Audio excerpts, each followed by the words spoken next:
It's just one thing. It's like, Reignover, it's okay. Just don't get hit by arrows. And It's so simple, right? He stayed really far away from everyone. He's like, That's how Piglet, you I'll do play it. where you're playing. You seem to have good positioning right now. An absolutely amazing game. Awesome to see that team coming together. A lot of people had high expectations, as well as Steve, the manager, to say, hey, yeah, we grabbed Reignover. We're putting Piglet back in the lineup. That's something that caused turmoil before, but that was awesome. Yeah, I mean, especially after they released that documentary Breaking Point, people were like, what is going on with this team?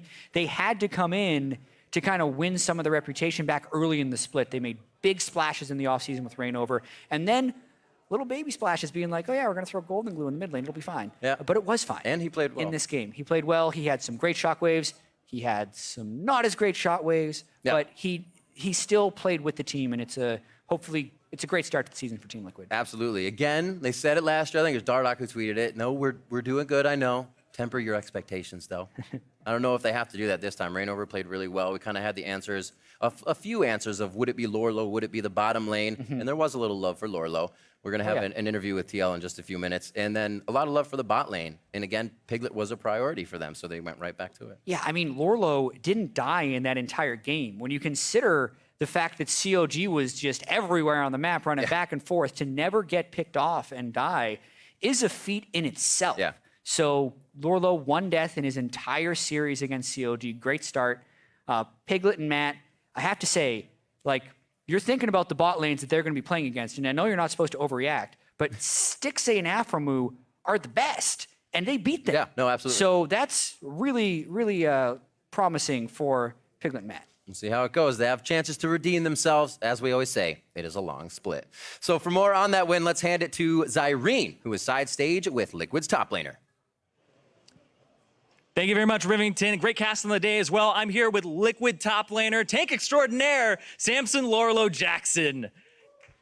Now, Samson, I do want to ask you right off the bat, because we heard you talk about how there's low expectations for you this split, because there's all these import top laners like Flame, Looper, and Someday.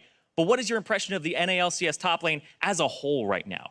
Yeah, I think overall the NA top lane talent is crazy with all the imports coming in. So I'm just looking to get as much as I can of like Someday, Looper, Flame, all the like veterans. Like Looper won Worlds, Someday's been on KTs, like performed really well. So like I'm gonna improve a lot faster than I did any other split because there's so much more talent. So I'm really excited for that. You're talking about improvement for yourself.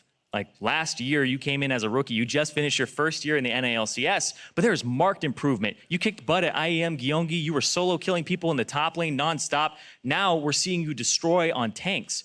What are you going to attribute as the biggest factor in your development as a player? Because you seem to have grown so much so quickly. Yeah, I think with this new iteration of the roster, like our environment's really good, and also like it's just really nice to have like an open mind. Like talking to Reignover about matchups, just like having that, I guess, backing in terms of his veteranship and just being able to learn on a faster pace. But also I just want to stay humble, work hard, and make sure I can get better and better going forward. Well, you're doing really well so far, getting player of the game in the first game, and I don't know who it is in the second game, but we'll see later. But I do want to ask you about your matchup tomorrow, because you will be going up against a former champion in the top lane, multi-time champion with Balls on FlyQuest.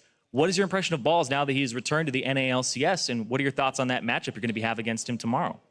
Yeah, so Balls had a really good performance when he played in LCS back with the OG C9. So it's just like if he can get back into form pretty much. Like I'm always looking to play versus new top lane talent, so I'm really excited to play versus him. And for the iteration of the new, I guess, challenger roster, I don't really know because we haven't been scrimming that much. So it's just like up in there, and I think we'll do well though. All right, well, good luck tomorrow in your matchup, and congratulations today on the victory against CounterLogic Gaming. And now we're going to send it over to the guys at the desk to close out that matchup.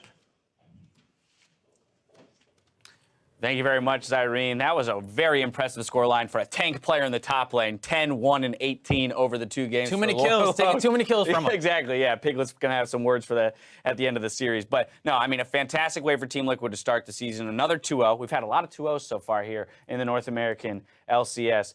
But, funnily enough, we were breaking down the FlyQuest Envy game, and when we returned, we were in the midst of the Team Liquid game-winning team fight. So let's just go ahead and take another look at that game-winning team fight. 42-50 into the game, all the way over on the other side of the map, CLG's mid-inhib turret. We'll take a look at it and see how this game kind of all came together. Right, I mean, this was basically after TL had mostly turned the game around, and we see that it just starts with them right in front of CLG's base. The TP from DARSHAN comes in, and you see the weakness of, like, a Jace top lane TP, the problems that can happen. A great hook from LOURLO, snags HUHI, pulls him in, giving REIGNOVER the chance to get the kill, starts getting the resets, doing Kha'Zix things, hopping all over the place. And from there, they clean the rest of the fight up, ace, and they can go and push down the game. You see Piglet is pretty thrilled with that comeback. And I mean, the fact is, I think like you've heard, he's always been on teams with, like a couple struggles, like internal struggles, attitude problems, and to be like in a roster that can rally and actually come back in difficult games, you can see how just excited he is about that. Right.